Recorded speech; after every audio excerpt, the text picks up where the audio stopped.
All right, Numbers 11, let's call this one alone. Why? Because by the time we get to verse 14, Moses is going to be in such despair that he is going to cry out to God that I cannot handle this alone. But in getting there, once again, he is going to have to deal with the complaining that sets in not long after the people set out on their journey.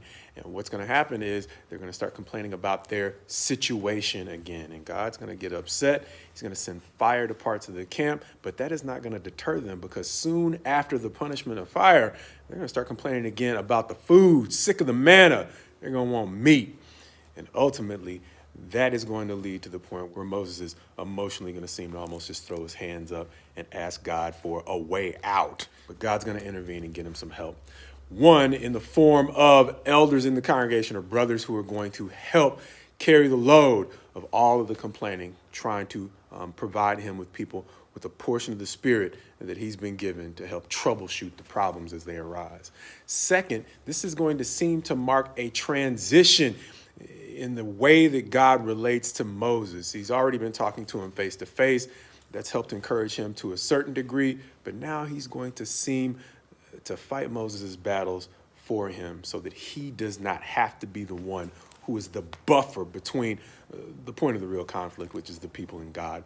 And so we're going to see in later chapters, God is going to start doing some amazing things, but one of the amazing things about their response is that they seem to have become functionally blind, because much like the fire didn't deter them from going from complaining about their condition to complaining about the food, the great things that God's going to do to discipline the people really aren't going to have much of an effect. And it's going to point forward to something we're going to see in the book of Isaiah, when Isaiah, after he confesses his own sin, being called as a prophet, he says, woe is me, for I am a man of unclean lips, and I dwell among a people of unclean lips.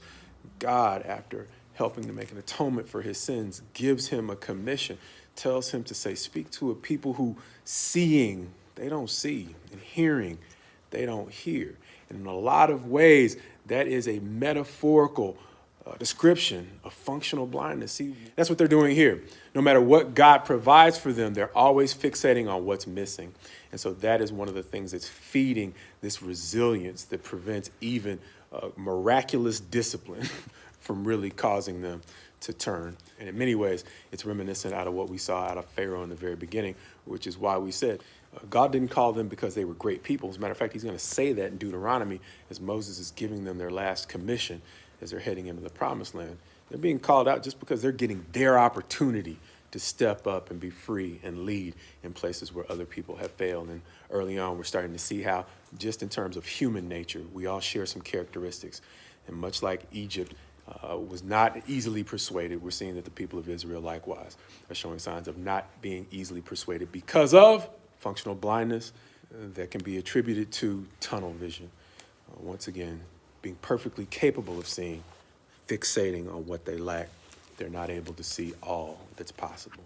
And so even though their tunnel vision is going to produce much misery for Moses, again, it seems like we're looking at a point in which God is going to intervene on his behalf to not only, again, provide him people who are willing to help him out, people who God is going to empower to do just that, but beyond any help that people can give us, God is actually going to step in and begin to fight Moses' battles. Noticing in chapter 12, something unique about Moses. Two things, really. One, it's going to say he's the meekest man on the entire planet, but then two, that he was faithful. And it's simply noticing that he's going to provide an interesting contrast to the people of Israel, people who've gotten in the habit of fighting for their preferences in real deprivation. They're not in the best situation, but they're honestly not fighting over needs. They're fighting over their wants. Moses, on the other hand, is trusting God to provide him things that he really needs, which is emotional peace. And so when he makes the choice that he's simply going to trust God to provide, God does that. While the people who are constantly fighting on their own behalf are simply wearing themselves out in futility. And God willing, we won't miss out on opportunities for God to step in on our behalf.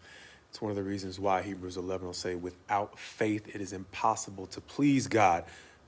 Because if we don't believe that he actually will step in on our behalves, we'll probably just end up wearing ourselves out too. It's one of the reasons why we say his best to you as you go forward in him, though.